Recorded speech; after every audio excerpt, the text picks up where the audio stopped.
दोस्तों, आपकी कामयाबी आपके घर में सुख शांति लाती है। आपका हमेशा मुस्कुराना, हमेशा खुश रहना और स्वस्थ रहना जीवन की बेहतरीन खुशियां देता है और आपको इस दुनिया का सबसे सुखी इंसान भी बनाता है।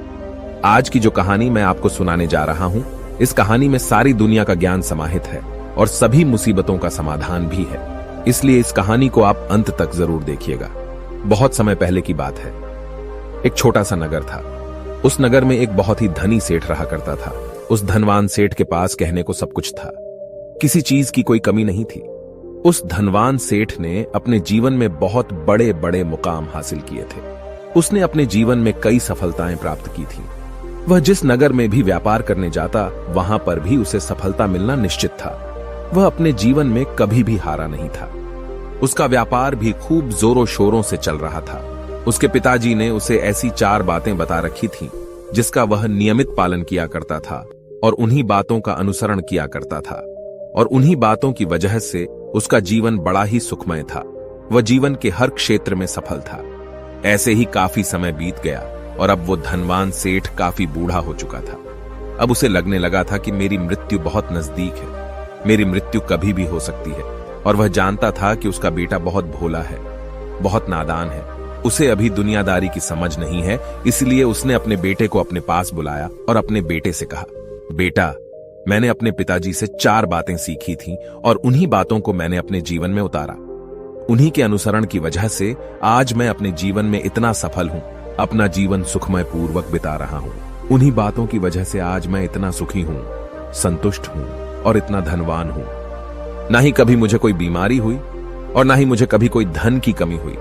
और तुम देख ही पा रहे हो कि मैं इस नगर का सर्वश्रेष्ठ धनवान हूं। लेकिन आज मेरे पास जो कुछ भी है, मैं उससे संतुष्ट हूं, मैं खुश हूं। लेकिन मैं चाहता हूं कि तुम मुझसे भी आगे बढ़ो। तुम और नाम कमाओ, तुम और धन कमाओ। लोग तुम्हारे बारे में जाने, तुम्हें पहचाने, क्योंकि हमारा समय कुछ और था और तुम्हारा आने वाला समय कुछ और ही है। उस धनवान सेठ ने अपने बेटे को अपने और करीब बुलाया और उससे कहने लगा, बेटा, आज मैं तुमको दुनिया की ऐसी 4 महत्वपूर्ण बातें बताने जा रहा हूं जो मुझे मेरे पिताजी ने बताई थी और इसी के कारण आज मैं इतना सफल हूं। यदि तुमने इन सभी बातों को अपने जीवन में उतार लिया, इनका नियमित तौर पर पालन किया, इनका अनुसरण किया, तो तुम भी अपने जीवन में बहुत धनवान बन जाओगे, अपने जीवन को बहुत सुखमय तौर पर बिताओगे। इन बातों के अनुसरण से न तो तुम्हारे घर परिवार में कोई दुख आएगा और न ही तुम्हारे व्यापार में कभी कोई परेशानी उत्पन्न होगी। इतना कहकर धनवान सेठ अपने बेटे को 4 बातें बताना शुरू करता है। वह कहता है, बेटा, सबसे पहली बात है काम पर छांव में जाना और छांव में आना। दूसरी बात, अपने घर के चारों तरफ चमड़े की बाड़ रखना। तीसरी बात, हमेशा खाने को मीठा करके खाना। और चौथी बात, अपनी पत्नी को हमेशा बांध कर रखना। इतना कहकर वह धनवान सेठ अब निश्चिंत हो चुका था। वह यह जानता था कि उसका बेटा बहुत भोला है। वह अपने पिता की बात अवश्य मानेगा और इन सभी 4 बातों को अपने जीवन में उतारेगा और इनका अनुसरण भी करेगा। देखते देखते कुछ महीने बीत गए और फिर एक दिन धनवान सेठ मृत्यु को प्राप्त हो गया। अपने पिता की मृत्यु के बाद उस धनवान सेठ के बेटे ने उन सभी 4 बातों को एक कागज पर लिख लिया ताकि वह उन्हें भूल न जाए और उन्हीं बातों को वह अपने जीवन में उतारने लगा। उन 4 बातों का अनुसरण करने लगा। सबसे पहली बात जो उसके पिता ने उससे कही थी, छांव में जाना और छांव में आना, तो उसने अपने घर से लेकर अपनी दुकान तक पूरे रास्ते पर एक टेंट लगवा दिया, क्योंकि उसके पास पैसा तो बहुत था और उसे कोई रोकने वाला भी नहीं था। जब भी कोई उससे पूछता कि आखिर तुमने ऐसा क्यों किया, तो वह उसके जवाब में बस इतना ही कहता कि मेरे पिताजी ने मुझसे ऐसा ही करने को कहा है। इसके बाद उसने अपने पिता की अगली बात का अनुसरण किया। उसने अपने घर के दोनों तरफ चमड़े की एक दीवार खड़ी करवा दी। इसे देखकर आसपास के लोग बहुत क्रोधित हो गए। वे लोग उससे झगड़ा करने पर भी उतर आए। कई लोगों ने तो यह तक कह डाला कि आखिर तुमने ऐसा क्यों किया, चमड़े की बाड़ तुमने क्यों खड़ी करवा दी, चमड़े से बहुत बदबू आती है और इससे हमें तकलीफ होती है, इसे आज ही निकलवा दो। लेकिन कोई उसका कुछ भी ना बिगाड़ सका, क्योंकि उसके पास बहुत पैसा था। इसलिए कोई भी व्यक्ति उसका ज्यादा समय तक विरोध न कर सका और उसने भी मन बना लिया था कि वह अपने पिता की सभी बातों को पूरे दिल से मानेगा। उसके पिता ने उसे तीसरी बात कही थी, खाने को मीठा करके खाना। जिस कारण वह अपनी पत्नी से हर रोज खाने में कुछ मीठा ही बनवाता था। कभी सेवियां, कभी खीर, कभी हलवा तो कभी मिठाइयां। हमेशा यही सब खाता रहता। और उसके पिता ने उसे चौथी बात कही थी, अपनी पत्नी को हमेशा बांध कर रखना, जिस कारण वह हर रोज अपनी पत्नी को रस्सी से बांध कर रखता था। ऐसे ही कई दिन बीत गए और देखते ही देखते अब वह सेठ के बेटे का जीवन धीरे धीरे बर्बाद होने लगा था, क्योंकि उसने अपने पिता की सभी बातों का गलत मतलब निकाला था और वह उसी के अनुसार उनका पालन कर रहा था। देखते देखते उसका उतना बड़ा व्यापार अब ठप होने लगा था। उसके यहां पर ग्राहकों की संख्या कम होने लगी थी, क्योंकि जब उसका मन करता तब वह दुकान जाया करता और जब उसका मन करता तो वह दुकान से वापस घर लौट आता। उसका अपने पिताजी के इस कारोबार में मन नहीं लगता था। इस कारण उसके सारे ग्राहक अब उससे नाराज होने लगे थे। उसके सारे ग्राहक अब एक एक करके उस दुकान को छोड़ते चले जा रहे थे। इसी कारण उसका पूरा व्यापार अब ठप हो चुका था। जिस व्यापार को खड़ा करने में उसके पिताजी ने खून पसीना एक कर दिया था, उस व्यापार को उसने कुछ ही महीनों में पूरी तरह से बर्बाद कर दिया था। अब उसका धंधा बहुत कम हो चुका था, जिस कारण वह बहुत परेशान रहता था। वह बहुत चिंतित रहता था और इसके साथ ही उसने अपने घर के चारों तरफ चमड़े की दीवार खड़ी करवाई थी। उस कारण आसपास पर बहुत गंदी बदबू फैल चुकी थी। इसलिए जो भी उसके आसपास रहते थे उन सभी ने वह घर छोड़कर कहीं और पर अपना बसेरा बसा लिया। चमड़े की बदबू के कारण अब उसके घर में भी कोई नहीं आता था। यहां तक कि उसके मित्र और रिश्तेदार भी उस घर में आने से कतराते थे। लेकिन अब भी उसे समझ नहीं आ रहा था कि आखिर ये सब हो क्यों रहा है। वो बहुत परेशान रहने लगा था और वह हमेशा मीठा भोजन किया करता था, जिस कारण उसका वजन बहुत ज्यादा बढ़ चुका था और इस मोटापे के कारण उसके शरीर में न जाने कितनी सारी बीमारियों ने अपना घर बना लिया था। आए दिन उसके घर पर वेद आने लगे थे। इन्हीं कारणों से अब उसका पैसा भी इन चीजों में बर्बाद होने लगा था और अपने पिता की चौथी बात उसने मानी थी। वह थी अपनी पत्नी को बांध कर रखता, जिसकी वजह से उसकी पत्नी उससे नाराज हो गई और वह घर छोड़कर अपने मायके लौट गई। उसने अपनी पत्नी को मनाने की कोशिश की, तरह तरह के उपाय किए, लेकिन उसकी पत्नी नहीं मानी। और वैसे भी कोई भी स्त्री ऐसे मर्द के साथ क्यों रहना चाहेगी जो उसे बेवजह ही बेबात पर बांध कर रखता हो। देखते देखते अब वह सेठ के बेटे का पूरा जीवन बर्बाद हो चुका था। न तो अब उसके पास व्यापार बचा था, न ही धन, न ही उसकी पत्नी, और न ही वह रिश्तेदार जो पैसों के लिए उसके आसपास घूमा करते थे। और तो और अब उसका स्वास्थ्य भी ठीक नहीं रहता था, जिस कारण वह बहुत चिंतित रहने लगा था, बहुत परेशान रहने लगा था। उसे यह सब समझ ही नहीं आ रहा था क्या हो रहा है और क्यों हो रहा है। इन सभी बातों को लेकर तो बहुत परेशान रहता और वह मन ही मन अपने पिताजी को कोसा करता, कहता, पिताजी आपने तो मेरा पूरा जीवन बर्बाद कर दिया। आपकी उन 4 बातों के कारण आज मुझसे मेरा सब कुछ छिन चुका है। न तो मेरे पास व्यापार रहा, न ही धन दौलत, न ही वह रिश्तेदार, न ही मेरी पत्नी, और यहां तक कि मेरे स्वास्थ्य ने भी मेरा साथ छोड़ दिया है। आप ही के कारण आज मेरा पूरा जीवन बर्बाद हो चुका है। यदि मैंने आपकी वह 4 बातें न मानी होती, यदि मैंने उन्हें अपने जीवन में न उतारा होता, तो आज मैं एक सुखमय जीवन जी रहा होता। आपकी इन 4 बातों पर चलकर मुझे क्या मिला? मैंने एक आज्ञाकारी बेटे की तरह आपकी सारी बातें भली भांति मानी, उन पर यकीन किया, उनका अनुसरण किया। लेकिन मैं ही मूर्ख था जो मैंने आपकी उन बातों पर आंख बंद करके यकीन कर लिया। इतना कहकर वह फूट फूट कर रोने लगा। तभी उसे एक दिन पता चला कि उसके पास के नगर में एक साधु आए हुए हैं और वह साधु सभी की समस्याओं का हल बताते हैं। चाहे कैसी भी समस्या हो, वह उसका निवारण अवश्य करते हैं। यह सुनकर उसने सोचा कि चलो एक बार मिलकर देखता हूं, हो सकता है कि मेरी भी समस्या का समाधान मुझे मिल जाए। इस आशा के साथ वह उन साधु के पास पहुंचा। वहां पहुंचकर सीधा उनके चरणों में जा गिरा और जोर जोर से रोने लगा।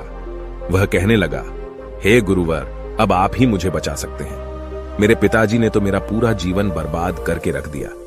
आज मेरी जो भी स्थिति है वह सब मेरे पिताजी के कारण ही है। मेरे पिताजी ने मुझे जैसा कहा मैंने वैसा ही किया।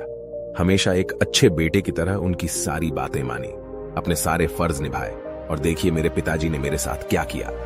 मरते मरते भी वह मुझे गलत बात सिखा गए और उसका खामियाजा मुझे आज भुगतना पड़ रहा है, क्योंकि मैंने उनकी सभी बातों को अपने जीवन में उतारा, उनका अनुसरण किया, और देखिए आज मेरे साथ क्या हो गया।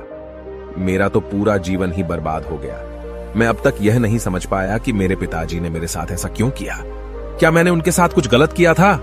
इतना कहकर वह उन साधु के सामने और भी जोर जोर से रोने लगा। तभी वह साधु महाराज उस सेठ के बेटे से कहते हैं, बेटा चुप हो जाओ, पहले मुझे अपनी सारी बात तो बताओ। आखिर तुम्हारे साथ क्या हुआ है? तुम इस तरह से क्यों रो रहे हो? तुम्हारी इस परेशानी का क्या कारण है?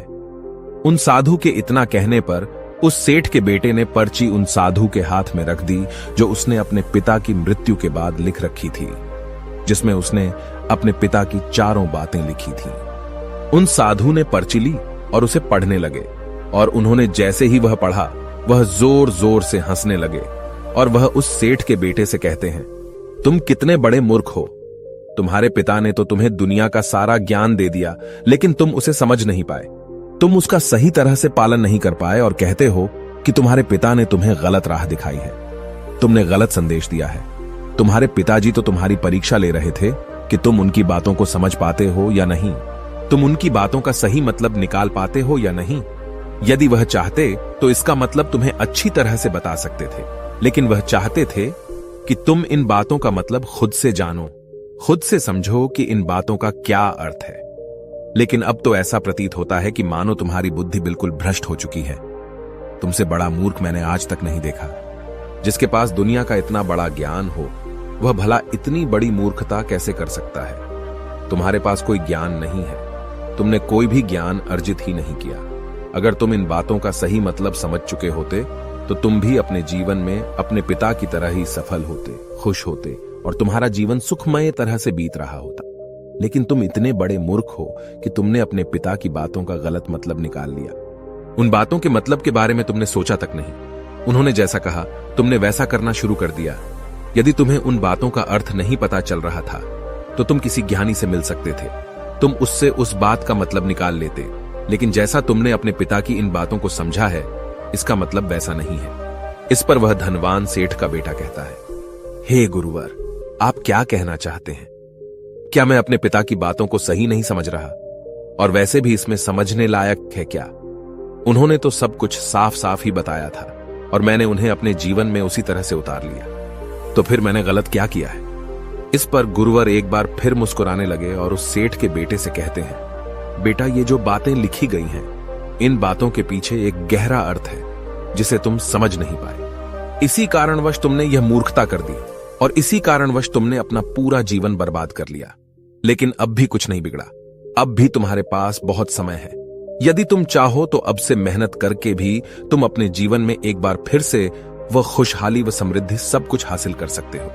इस पर वह सेठ का बेटा कहता है, ठीक है, कृपया करके मुझे उन चारों बातों का मतलब समझाइए। आखिर उन चार बातों का क्या अर्थ है? इस पर साधु सेठ के बेटे को कहते हैं, तुम्हारे पिताजी ने तुमसे कहा था काम पर छांव में जाना और छांव में आना। इसका मतलब यह है सूर्य निकलने से पहले ही तुम दुकान पर पहुंच जाना और सूर्यास्त होने के बाद ही तुम वापस घर आना, जिससे तुम्हें दुकान पर अधिक से अधिक समय मिल पाएगा।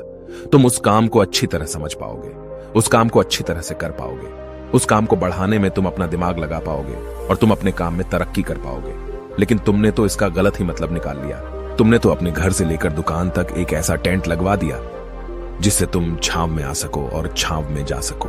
अब तुम ही बताओ, क्या तुमने अपने पिताजी की इन बातों का सही मतलब समझा था? यह सुनकर वह सेठ का बेटा जोर जोर से रोने लगा और कहने लगा, हे गुरुवर, मेरी ही गलती थी।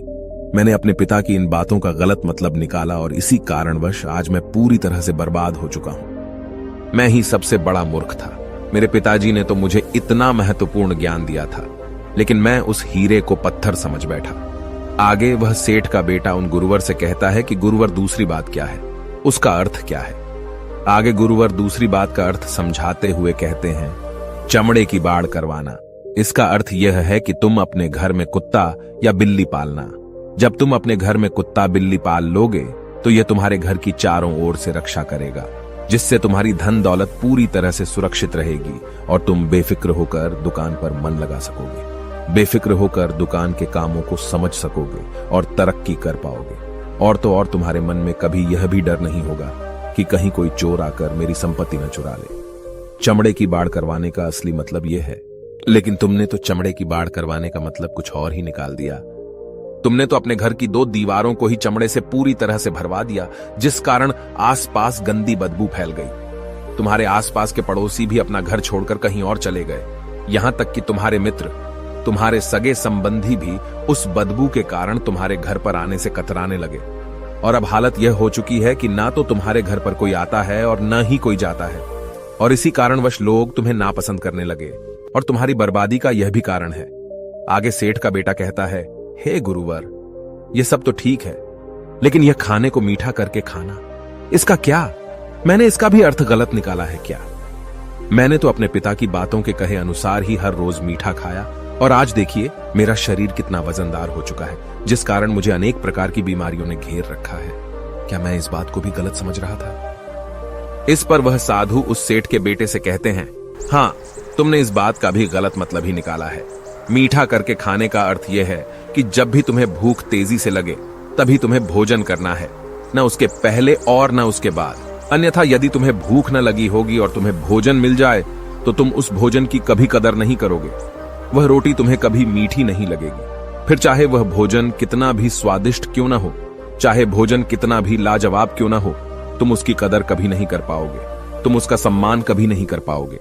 किंतु जब एक व्यक्ति को जोरों की भूख लगी होती है तो उसके सामने यदि तुम सूखी रोटी भी रख दो तो भी वह उसके लिए किसी पंचमेल से कम नहीं है। वह उसे प्रेम पूर्वक खाता है, उसका आदर करता है, उसका सम्मान करता है, और वह रोटी उसे मीठी लगती है।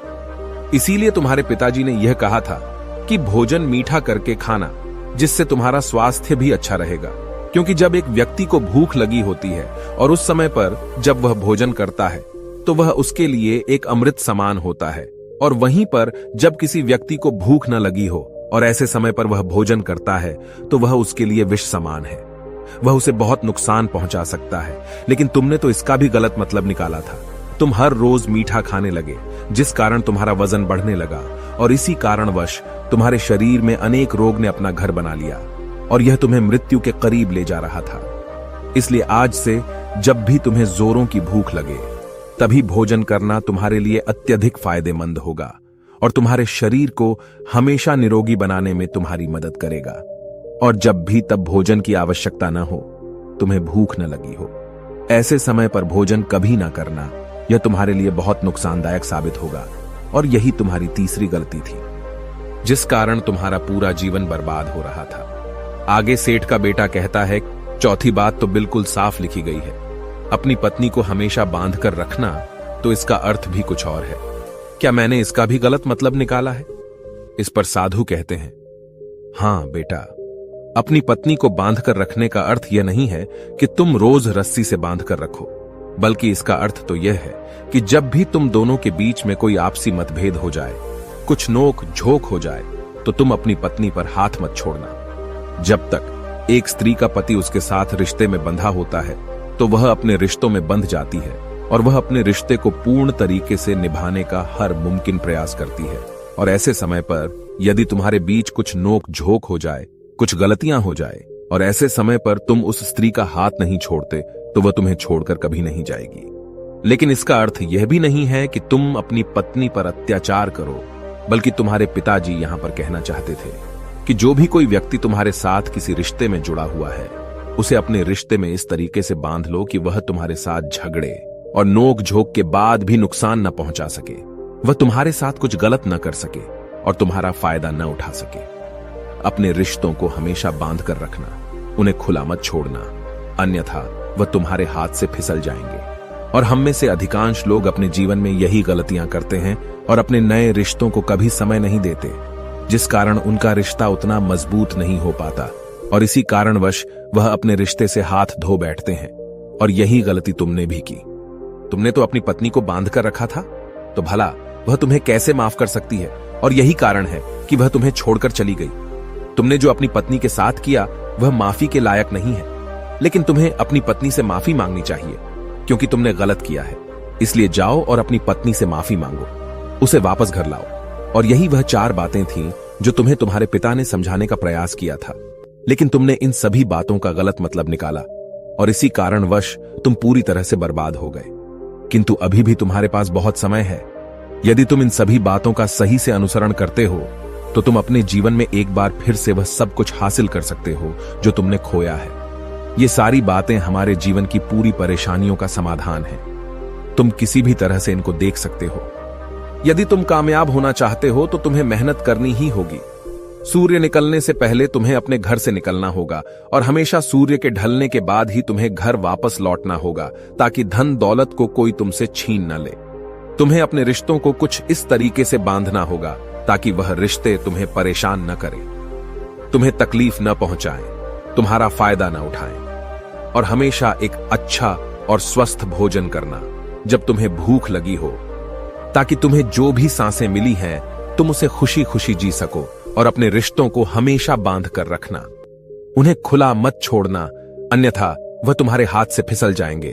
और अपने घर में अवश्य ही कुत्ते या बिल्ली को जरूर पालना, ताकि तुम्हारा धन हमेशा सुरक्षित रहे। इन सभी बातों का अपने जीवन में अनुसरण करने के बाद तुम अपने जीवन में सब कुछ एक बार फिर पा सकते हो, जो तुमने आज तक खोया है। और हो सकता है कि तुम इससे भी अधिक उन्नति कर पाओ, इससे भी अधिक समृद्धि पा सके, अपने जीवन को खुशहाल और सुखमय बना सके। इतना कहकर साधु शांत हो गए और सेठ का बेटा भी अपनी सभी गलतियों को समझ चुका था। उसने उन गुरु को प्रणाम किया और वापस अपने घर लौट गया। उसने उन सभी चारों बातों को अपने जीवन में उतारा, उनका सही सही अनुसरण किया। उसके बाद से उसके जीवन में सकारात्मक प्रभाव दिखने लगे। वह एक बार फिर से अपने व्यापार को खड़ा करने में सफल रहा। वह एक बार फिर से अपनी पत्नी को घर लाने में सफल रहा और देखते ही देखते उसका जीवन सुखमय और आनंदमय हो गया था। मुझे उम्मीद है कि आपको यह कहानी पसंद आई होगी और आपने इससे कुछ सीखा होगा। कहानी के बारे में अपने विचार आप हमें नीचे कमेंट बॉक्स में कमेंट करके बता सकते हैं। जाने से पहले वीडियो को लाइक करें और चैनल को सब्सक्राइब जरूर करें। नमो बुद्धाय।